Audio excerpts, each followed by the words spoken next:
ఆకాశవాణి సమాచార కేంద్రం. సముద్రంలో అల్పపీడనం ఏర్పడింది. రానున్న 24 గంటల్లో భారీ వర్షాలు పడే అవకాశం ఉంది. కాబట్టి దివిసీమ ప్రాంతాల మత్స్యకారులెవరూ వేటకు వెళ్లొద్దని వాతావరణ శాఖ సూచించింది.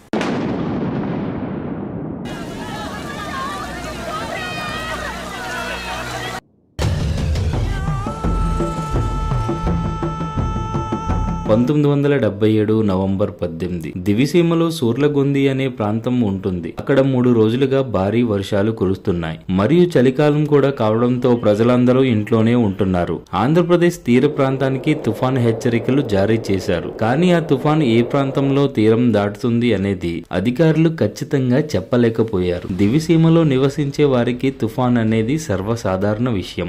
ఎందుకంటే కామన్ గా ఎప్పుడూ వస్తూనే ఉంటాయి. దానివల్ల ఆ తుఫాన్ని కూడా అక్కడ ప్రజలు సీరియస్ గా తీసుకోలేదు.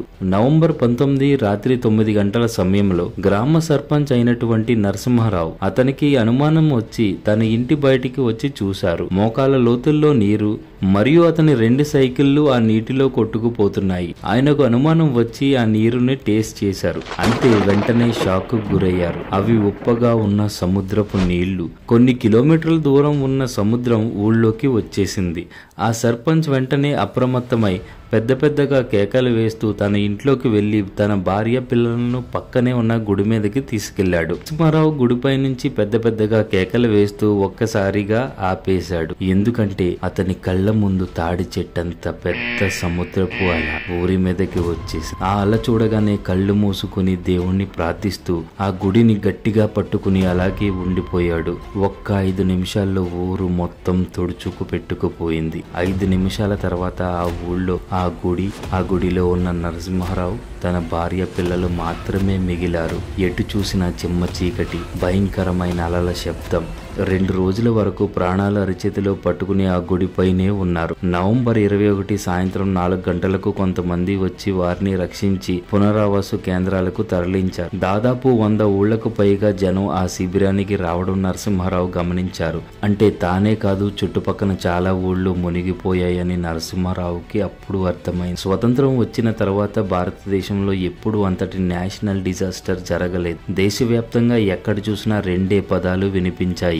అదే దివిసీమ ఉప్పెన. ప్రభుత్వం లెక్కల ప్రకారం 10,000 మంది చనిపోయారని అంచనా. కానీ వాస్తవానికి 50,000 మంది పైగా చనిపోయారు. 1,34,000 ఇళ్లు నేలమట్టమయ్యాయి. చాలా ఆస్తి, పశువులు మరియు పంట పొలాలు మరియు ప్రాణ నష్టం జరిగింది. అలాంటి దివిసీమ ఉప్పెన ఎలా రాత్రికి రాత్రి గ్రామాలను ముంచెత్తిందో వీడియో రూపంలో చేశాను. ఒక్కసారి చూడండి.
చూసారుగా వీడియో ఎంత దారుణంగా ఉందో.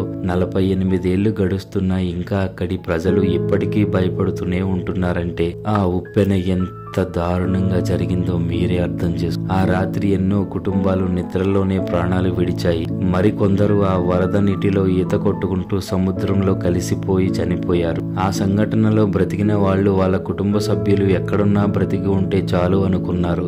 ఈ విపత్తు తర్వాత సముద్ర తీరం పొడవునా తుఫాను హెచ్చరిక కేంద్రాలు ఏర్పాటు చేశారు. ఇలాంటి విపత్తులు భవిష్యత్తులో జరగకుండా ఉండడానికి మనమందరం కూడా ప్రకృతిని కాపాడే దిశగా ముందుకు అడుగులు వేద్దాం. ఇలాంటి ఇంట్రెస్టింగ్ టాపిక్స్ అండ్ ఫ్యాక్ట్స్ కోసం ఇప్పుడే నా ఛానల్ ని సబ్స్క్రైబ్ చేసుకోండి. ఈ వీడియో కనుక మీకు నచ్చితే లైక్ చేసి మీ ఫ్రెండ్స్ అండ్ ఫ్యామిలీ మెంబర్స్ కి షేర్ చేయండి. అలాగే నా ఛానల్ ని సబ్స్క్రైబ్ కూడా చేసుకోండి.